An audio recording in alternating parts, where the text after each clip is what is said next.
There's a report from the fair manager, Mr. Jim Walcott, regarding policies for showing animals, and obviously I believe this is already. So, good morning, Jim. Thank you very much for taking the time to attend. I'm not busy time of year for you. I'm not busy, right? This is it. And by the way, I had announced earlier for those in the audience, I have to leave at 11 in order to be in Sacramento for a 3 o'clock meeting. So I'll try to stay as long as I can.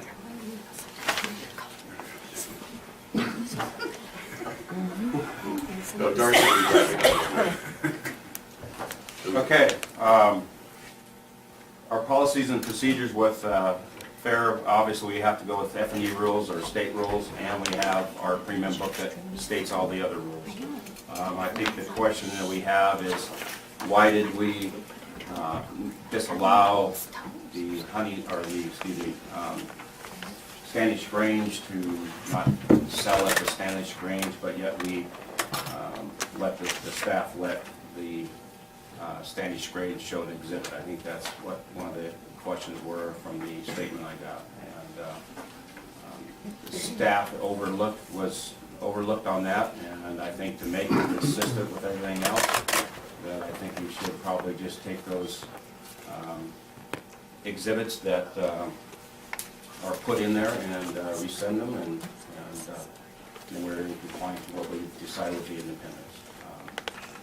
I made the decision back in February when we had meetings with both. I had meetings with both the National Grange and also the State Grange. We met with the Standish Grange in 22nd of February, and we had both Ken McDonald and Danielle Donald and myself decided that the best thing to do with the Grange, because they're still in reorganization, was to have them sell their animals as independent. And at that time, they agreed, and I even spoke with the two girls that were going to be selling, and I told them what my wishes were and what we were going to do, and so that's where it comes from. So I don't know what other questions you have, woman. Under that decision, I just want to make this clear for myself. The two exhibitors in question will still be able to show. They just have to Sell their animals to show, yes. Not as green. Correct. Their show is Grange member and sell as an independent. No, they're going to be able to sell only as an independent. They show as a No, they show and sell as an independent. The only other regular exhibitors we have that are in that is from the adult class. We have, as far as the regular exhibitors, that bring in like jellies and jams and that kind of stuff. Supervisor Alba, you have a question? And you were talking about the still exhibits, you said rescind that, what do you mean by rescind? They can't show. Okay.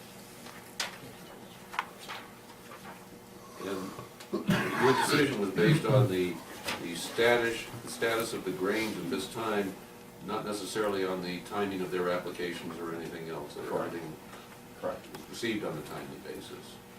Was received on a timely basis, yes. Okay. Anyone else have any questions? Larry? In our packet, on the second page there's dated February 14th of this year. From where, Jared? From the Ken Donald, Regional Deputy in California State Grange. Right. Yeah. It says, where he says in there that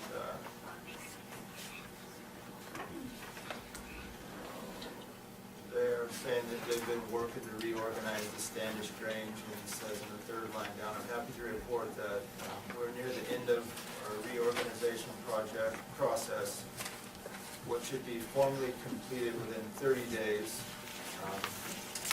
so that's March, whereupon the Standish Grange will be a fully operational community grange within the California State Grange. And that was from the Regional Deputy, California State Grange, and also a copy was to Bob McFarland, the State Grange President. So And it's still not happening. I've talked to both Ken, I've got another letter here that I got on the 14th, I apologize, I've been kind of busy, haven't been able to make a copy of this. But I think it went to, basically it went to Bob McFarland, it went to Anna, and myself, and Mia Rose, or whatever it is. And it basically says that they're still not a chapter. Basically what they're saying is that the Honey Lake is not a chapter of the range in the state. And Ken Donnell was the one that was, I'm sorry? You just said Honey Lake? No, Standish, I'm sorry. Thank you. Ken Donnell was the guy that was there with me on the February 22nd meeting. That- I met with these guys back in February, both the state and the national. So the letter that you have saying that they're not a recognized grade, is that from the national? No, it's from the state. It's from the state. I don't have another copy of it. But I think it was, I think Ann's got a copy of it.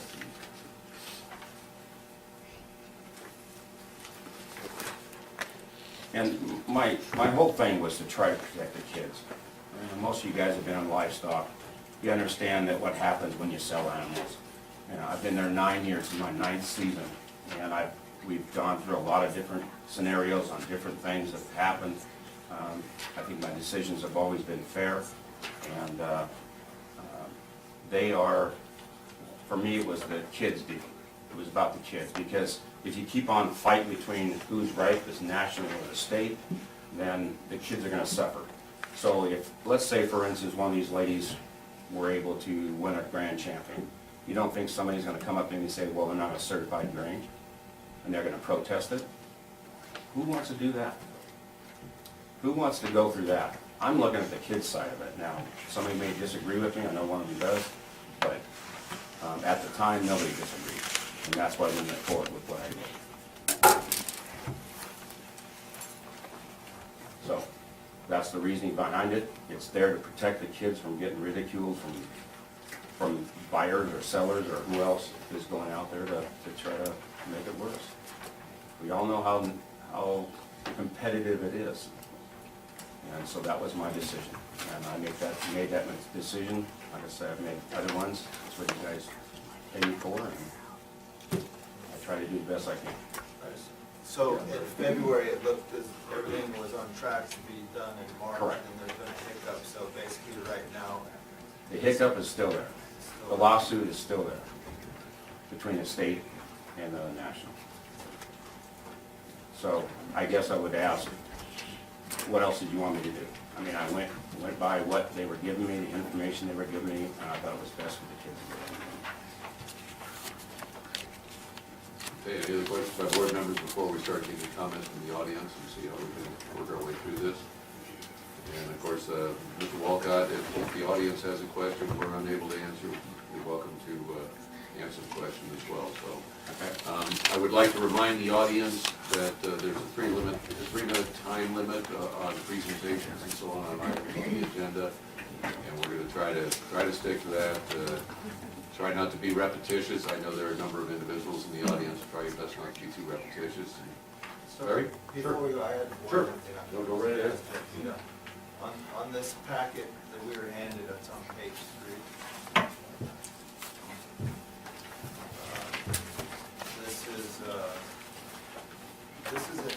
This is a correspondence from a couple of years back, though.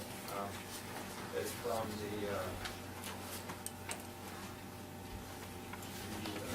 the state range. What's the date on it, Larry, please? It's, Document looks 3. like it's November 6th. November 6, 2012. Sorry, I had these out. Document 3 in your packet. I don't have the same one.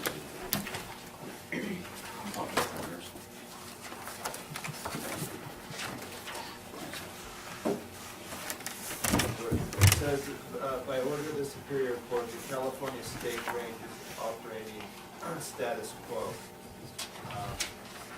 And then it says, does your copy have the highlighted parts? I was just going to refer to. Yes, it does.